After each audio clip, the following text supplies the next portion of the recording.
नमस्कार मित्रांनो, दीपावलीच्या तुम्हाला सर्वांना खूप खूप शुभेच्छा. तर आजच्या लक्ष्मीच्या पावलांच्या भागामध्ये नैना ही आता संगीता घरी आली तर सर्वांसमोर म्हणते की अगं मम्मा तू तर आली, आता मला तुझ्याच हातचं खायचं.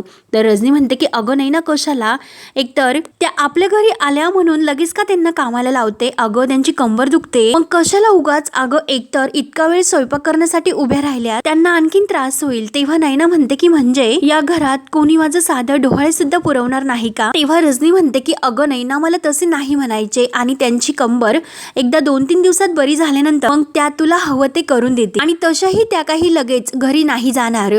तेव्हा नैना चिडते. नैना म्हणते की हेच तुम्ही सर्वांना प्रायोरिटी द्या, परंतु मला मात्र हे सर्व कळतं की तुम्हाला कोणाचंही माझ्याकडे लक्ष नाही, आणि जरीही मी काही सतत म्हणत आले तरी सर्वजण सतत मला विरोधच करत असतात. आणि हेच बघा, आता मम्माची कंबर दुखते हे मला म्हणजे मान्य आहे, परंतु हे बघा मी काही गेल्या कित्येक दिवसापासून तिच्या हातचं तर खाते आता, आणि इतर वेळी तर तुम्हीच मला सांगत असतात की काही खावंसं वाटलं तर खा, काही खावंसं वाटलं तर खा म्हणून, आणि सांग म्हणून, आणि आता सांगते तर. आणि आता जर तुम्हाला ऐकायचं नसेल तर मम्मा ही जेवण माझ्यासाठी नाही बनवणार, तर मी आणि राहुल लगेच बाहेर जेवणासाठी जाऊयात. आणि एक गोष्ट मात्र माझ्या तुमच्या सर्वांच्या बोलण्यावरून लक्षात तर आलीच की मला काय हवं असतं काय नको असतं याकडे तुम्हाला लक्ष तर द्यायचंच नसतं, पण जरा काही झालं तर डॉक्टरांनी बोलवा, हे अगदी तुम्हाला पटकन जमतं. पण जर एखादी गोष्ट मी सांगितली आणि ती पूर्ण करायची हे मात्र तुम्हाला नाही सुचत. आणि सगळ्यात महत्त्वाची गोष्ट म्हणजे जर कलाने मम्माला हे सर्व करण्यासाठी सांगितले असते तर मम्माची कंबर दुखायची झटक्यात बंद झाली असते, आणि लगेच कलाला सर्व काही तयारी करून दिली असते. कारण आता तर मी म्हणते की माझ्यासाठी काहीतरी करा, परंतु तुम्ही सर्वजण तर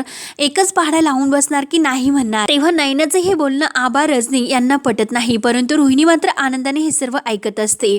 तेव्हा संगीताला सुद्धा नैनाचा खूप राग येतो. संगीता म्हणते की नैने अगं जरा शांतच राहते का. तेव्हा नैना म्हणते की नाही मम्मा, तू इथे कशासाठी आली, माझी काळजी घेण्यासाठी की कलाची काळजी घेण्यासाठी आली, आणि जर माझी काळजी घेण्यासाठी तू जर आली असेल तर मग मी तुला जे सांगते ते तुला केलंच पाहिजे. तेव्हा संगीता म्हणते की बरं बरं, आणि जरा शांत राहा, एक तर सासरी आहे याचं भान ठेव, आणि तोंडावर ताबा ठेव. आणि संगीता ही नैनाला जे काही खायला तिला लागत असते ती करायला तयार होते. तेव्हा लगेच रजनी म्हणते की अहो वहिनी साहेब, एकतर तुमच्या कमरेमध्ये शीर भरली आणि तुम्हाला इतकं वेळ उभं राहून करायला हे सर्व जमणार का. त्यावर संगीता म्हणते अहो वहिनी, एखादा पदार्थ करायला मला काही जड नाही जाणार, आणि तुमच्याकडे नोकर चाकर सुद्धा खूप आहेत, त्यांना मी माझ्या मदतीला घेते, त्यामुळे तुम्ही आता काळजी करू नका. आणि हेच बघा, जर माझ्या घरी असते आणि माझी कंबर धरली असती तर मग तेथे तर मलाच करावे लागले असते, आणि येथे तर या घरात माझ्या लेकीसाठीच करायचे, मग माझ्यासाठी ते जड आहे का. नैना अगं मग तू वर खोलीमध्ये जा, आराम कर, मी तोपर्यंत तुझ्यासाठी जे काही तुला लागतं ते बनवून घेऊन येते. नैनाचा तोरा तर काही वेगळाच असतो, आणि मोठ्या तोरेत ती आतमध्ये निघून जा. ऍक्टिंग मात्र छान जमते पोटाला हात वगैरे लावण्याची. त्यानंतर इकडे कला बिचारी आपली घरात इकडे साफसफाई म्हणजे व्यवस्थित जेवण झाल्यानंतर ताट वगैरे सर्व काही पुसून वाटेत व्यवस्थित ठेवत असते. तेवढे तिथे संगीता येते. संगीता म्हणते की आई आई ग.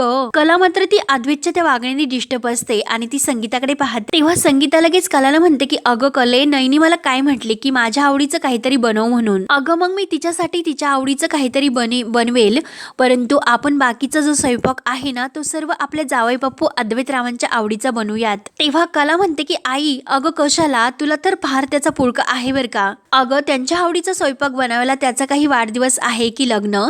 त्यावर संगीता म्हणते की अगं वाढदिवस नाही, पण लग्न तरी कसे होणार, लग्न तर अगोदरच झालेले आहे त्यांचे. माझ्या सोनुलीची म्हणजे कलाकडे बोट करते. त्यावर कला म्हणते की आई मी तुला खरंच सांगते की तू त्याला इतका भाव देऊ नको, तो शेपारेल. तेव्हा संगीता ही कलावर डाफरते. अगं मी तुला किती वेळेस सांगितले, 4दा सांगितलं, आपल्या माणसावर असं डाफरायचं नसतं, किती काही झाली तरी तो तुझा नवरा आहे. अगं तू त्यांच्याकडे लक्ष दे, त्यांच्याकडून काहीतरी शिकून घे, कारण ते किती प्रेमाने आणि किती समंजसपणे तुझ्याशी वागतात. अगं शेवटी तुमच्यात कितीही वाद झाले, कितीही भांडणं जरी झाले तरी आपण हे चांगलं आपल्या नवऱ्याशी वागायचंच असतं, कारण तो नवरा असतो, त्याला समजून घ्यायचं असतं. आणि हे बघ अगं, नवऱ्याच्या मनाचा जो रस्ता असतो तो पोटाच्या मार्गाने जातो. त्यावर कला म्हणते की हे बघ आई, तो नवरा असो किंवा भावरा असो, मला त्याच्या पोटात मनात शिरण्यात कोणताही इंटरेस्ट नाही, तसंही तो माझ्या मनात जातो हे मात्र पुरेसं आहे. आणि जरी मी त्याच्या पोटात शिरले, त्याच्या मनात शिरले, त्याच्या नाकाच्या शेंड्यात शिरले, तरी सुद्धा त्याच्या नाकाचा शेंडा मात्र कायम वरच असतो. असतं। तेव्हा संगीता म्हणते की अगं हेच तुझं खूप कठीण आहे।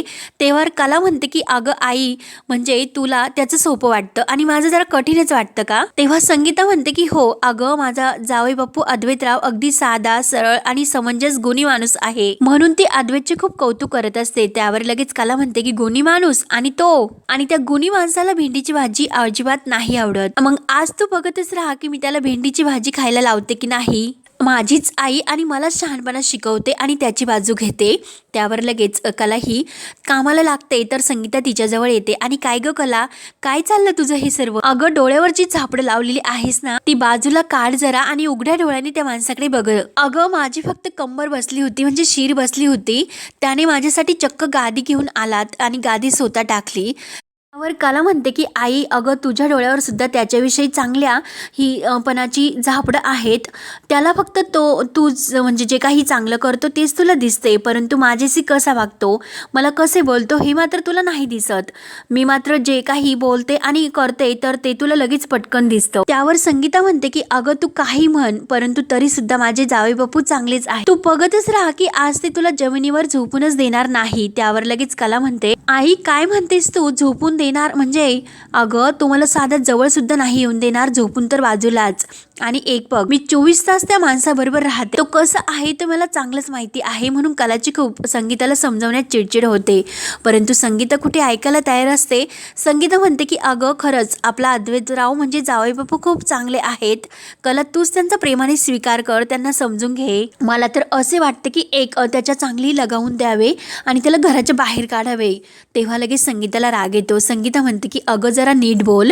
त्यावर लगेच कला म्हणते की आई अगं तू विसरलीस का, त्याने हाताला धरून मला घराच्या बाहेर काढले होते। अगं तुला वाटतं तसं नाही, तो भयंकर निष्ठुर वागू शकतो। तेव्हा लगेच संगीता म्हणते की बाळा अगं हा तुझा संसार आहे, संसारात छोट्या मोठ्या गोष्टी होतच असतात, अगं त्याच धरून बसायच्या नसतात, त्याकडे दुर्लक्ष करायचं असतं। अगं त्यांना असा त्यांचा गैरसमज झाला असेल की त्यांनी म्हणजे तू त्यांच्या आईला धक्का दिला आणि त्या खाली पडता पडता वाचल्या, तूच हे सर्व केले असं त्यांचा गैरसमज असेल, म्हणून ते तुझ्याशी असे वागले। आणि हे बघ जशी तुझ्यासाठी तुझी आई आहे तशी त्यांच्यासाठी पण त्यांची आई आहे की नाही, लक्षात घे गोष्ट, तू जरा समजून घे। अगं आपल्याबद्दल इतकं सर्व होऊन सुद्धा तो तुझ्या आईला किती सांभाळतो, तिच्या किती पुढे पुढे करतो, तरी सुद्धा तो काही एक शब्दाने बोलला नाही आणि सर्व काही माझ्या मनासारखे वागतो, तरी सुद्धा तू असं का म्हणते त्यांच्याबद्दल? खरंच ते चांगले माणूसच आहेत माझ्यासाठी तरी, अगं तोच त्यांचा मोठेपणा आहे। त्यावर लगेच कला म्हणते की आई तरी सुद्धा तो वाईटच माणूस आहे। त्यावर संगीता म्हणते की अगं हाच तुझा मोठा गैरसमज आहे। कला म्हणते की नाही आई शक्यच नाही, मी जो काही विचार करते तो बरोबर माझा समजच आहे। अगं आई मी त्याच्या बरोबर राहते, मला कसा त्रास द्यायचा हे त्याला चांगलंच माहिती आहे। त्यावर संगीता विचार करते की आता नेमकं हिला कसे समजवू, ही तर काही ऐकून घ्यायला तयारच नाही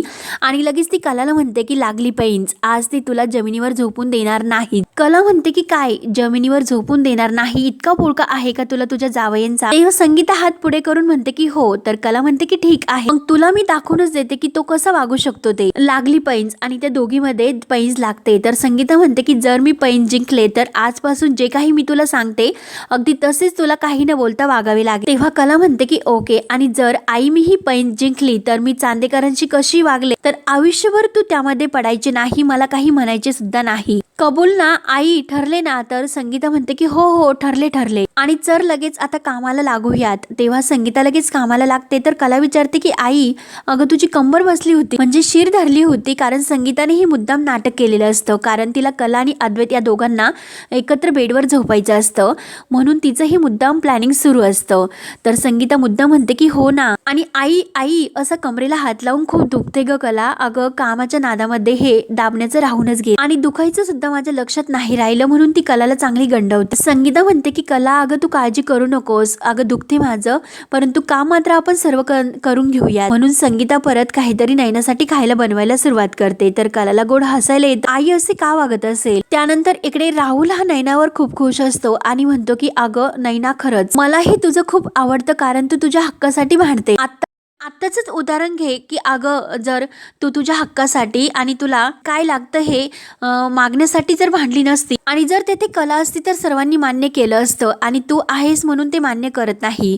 तेव्हा नैना म्हणते की राहुल कसे आहे, माझे हक्क मला पूर्णपणे मिळवता येतात आणि जर कोणी तर ते देत नसेल तर मला ते भांडून हिसकावून सुद्धा घेऊन घेता येतात. म्हणून नैना ही राहुल जवळ येते आणि म्हणते की अरे माझा तुझ्यावर पूर्ण म्हणजे हक्क आहे. बायकोचा पूर्ण आपल्या नवऱ्यावर हक्कच असतो, त्यामुळे मला हक्क स्पेशल असतो. तेव्हा राहुल विचारतो की आता कोणता असा हक्क तुला माझ्यावर गाजवायचा. तेव्हा नैना वैतागून म्हणते की काय रे राहुल, अरे तुला सर्व काही एक्सप्लेन करावं लागतं आणि हे बघ आता दिवाळी येते की नाही आणि ही आपल्या तिघांची पहिली दिवाळी आणि हे बघ लग्नानंतरची आपली ही पहिली दिवाळी. मग तू असं काय स्पेशल नवऱ्याच्या हक्काने मला या दिवाळीला गिफ्ट देणार आहे. तेव्हा राहुल विचार करतो आणि बरं चल चल मी तुला हवं ते गिफ्ट देईल. तर ते ऐकून नैना तर खूपच खुश होते आणि तेवढ्यात राहुलच्या मोबाईलवर एक कॉल येतो. राहुल लगेच नैनाला म्हणतो की 1 मिनिट मी लगेच आलो आणि तो बाहेर बोलायला जातो. तोच नैनाला इतकी त्या पोटाला जी काही त्यांनी उशी बांधलेली असते तर त्यामुळे खूप वैतागलेली असते. लगेच घाईने दरवाजा लावून घेते आणि आपल्या पोटाला जे काही ते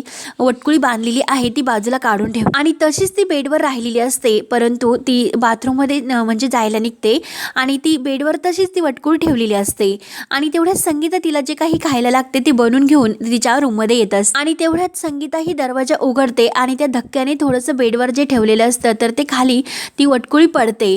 तेव्हा मात्र नैना ही बाथरूममध्ये असते तर संगीता तिला आवाज देते की नैने अगं नैने. नैनाच्या तर चेहऱ्यावर 12च वाजतात कारण तिने पोटाला तर काही बांधलेले नसते. तिला याची भीती वाटते की आईने हे सर्व बघितले की काय आणि नो नो नो मम्मा आत्ताच रूममध्ये का शिरली असेल. परंतु नैनाने मात्र दरवाजा लावलेला असतो आणि तेव्हा तिच्या लक्षात येतं की दाराची कडी मात्र ती लावायची विसरली होती. म्हणून नैनाला खूप टेन्शन येतं की आता मात्र मी काय करू. संगीता ओरडून आवाज देत म्हणते की नैने अगं काय करतेस, तुझ्यासाठी सूप आणले. तेव्हा नैना म्हणते की हो हो हो तू सूप ठेव आणि तू खाली जा मी लगेच आले. तेव्हा नैना विचार करते की आता जर आईने बाहेर ठेवलेलं पोट बघितलं तर खूप मोठा प्रॉब्लेम होईल, माझी पूर्णपणे वाट लागेल. तर संगीता आवाज देत असते की नैने अगं गरम आहे तोपर्यंत पिऊन घे. तेव्हा नैना हो हो करते आणि मी वेळेत येते, हवं तर एक काम कर तू सूप घेऊन खाली जा, मी खाली येऊन पिते आणि हो जाताना दाराची कडी आहे ना ती नीट लाव, मी इथे वॉशरूम मध्ये आहे, या कंडिशन मध्ये मला फ्रेश होण्यासाठी खूप वेळ लागतो, मी आलेच तोपर्यंत जा. तर संगीता ते सर्व ऐकून म्हणते की बरं बरं मी जाते पण तू लवकर ये. तेव्हा संगीता तर निघून जाते परंतु ती जे काही पोट असतं ते खाली पडलेलं असतं आणि ते काही संगीताच्या लक्षात येत नाही. तेव्हा संगीता गेल्यानंतर नैना लगेच बाहेर येते आणि जे खाली बेडच्या पडलेले आहे ते पोट उचलते आणि तेव्हा तिच्या जीवात जीव येतो. थँक गॉड मम्माने हे नाही बघितलं म्हणून, आणि जर आता मम्माने बघितलं असतं तर माझी पूर्णपणे वाट लागली असते आणि 24 तास आता ही माझ्या आजूबाजूला असणार. मग हे जे काही पोट आहे तर ते खरंच मला खूप अवघडल्यासारखं होईल. नंतर आता तिच्या जर लक्षात नाही आले तर काय होईल म्हणून नैनाला खूप टेन्शन येते. त्यानंतर इकडे आबा सर्वांना बोलावून घेऊन येतात.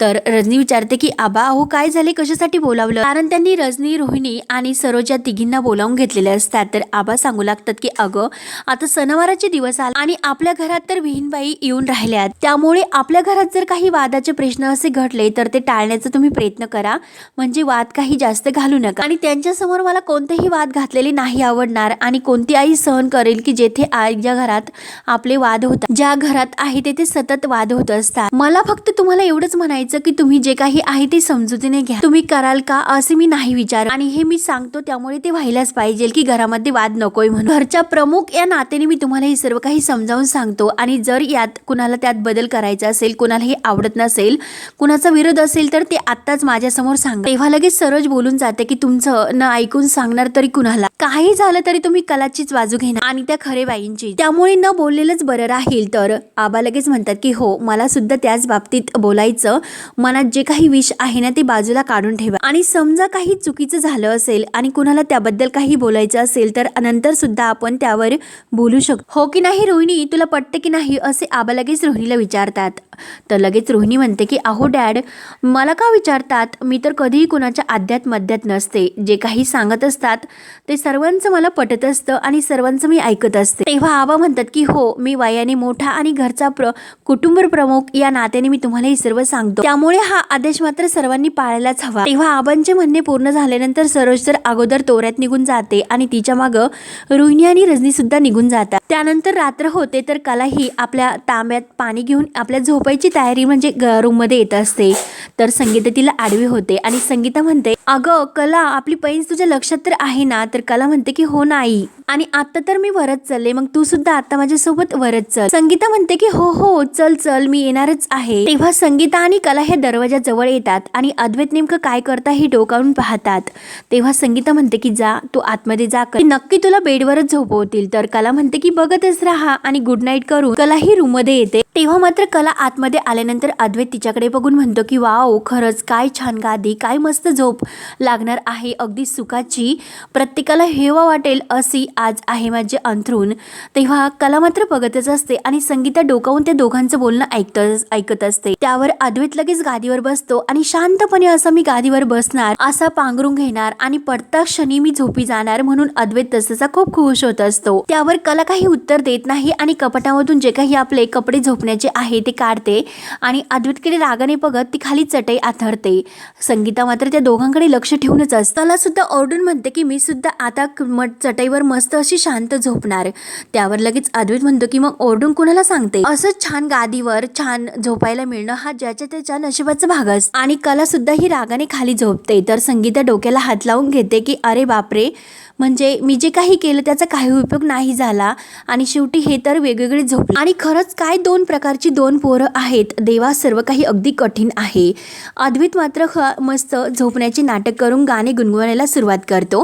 म्हणजे कलाला कसं त्रास द्यायचा हे त्याला चांगलं जमत असतं. जोरजोराने गाणे गुणवायला सुरुवात करतो आणि कलाकडे येऊन जो काही फ्लॉवर प्लॉट असतो त्यातील एक फुल सुद्धा काढतो आणि जोरजोराने वाव वाव असे गाणे ओरडत असतो. संगीता तर हे सर्व बघून डोक्याला हात लावून घेते, अरे देवा कर्मा, हे काय होऊन बसलं, आणि आता तर हे दोघे परत वेगवेगळे झोपणार. म्हणून ती देवी अंबाबाईला हात जोडते की अंबाबाई तूच काहीतरी कर आता दोघांत. कला मात्र ही शांत झोपते, परंतु अद्वैतला तर तिला त्रास द्यायचा असतो म्हणून मुद्दाम तो काहीतरी तिच्या अंगावर फेकायला सुरुवात करतो. नक्की तिला उठवायचं कसं म्हणून तिला डवसतो. तेव्हा कला तर खूप जोरात ओरडते आणि चांदेकर म्हणून उठून बसते. काय रे वेड आहेस का तू, असा वेड्यासारखं काय वागतो, अरे ती काठी मला का टोचतो, झोपून दे ना मला. आणि तेवढ्यात ते जे काही कलाचा आरडाओरडा आहे तर संगीताच्या कानावर पडतो, कारण संगीता तर झोपायला निघालेली असते. तेव्हा कला ओरडत असते की अरे चांदेकर तुला झोपायचं ना, मग तू शांतपणे झोप ना, मला कशाला त्रास देतो. तेव्हा अद्वैत मात्र खूप गालात हसतो आणि काय खरंच खूप राग येतो ना माझा, खाऊ की गिळू असं होत असेल तुला काहीतरी, पण करता मात्र काही येत नाही म्हणून तो कलाला डवसतो.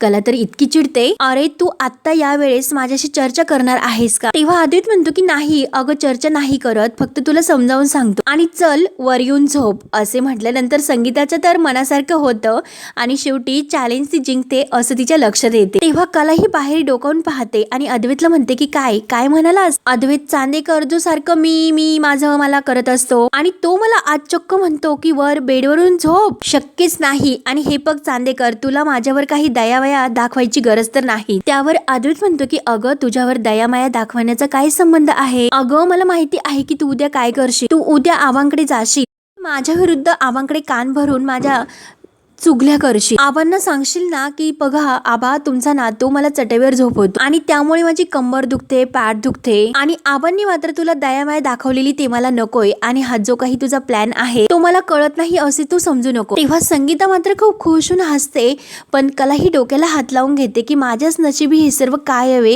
हे मला नाही कळत. तेव्हा कला म्हणतो की काय अगं त्याचा इथे काय संबंध. त्यावर कला म्हणते जाऊन दे, तुझ्या बरोबर बोलण्यात तर काही इंटरेस्ट नाहीच.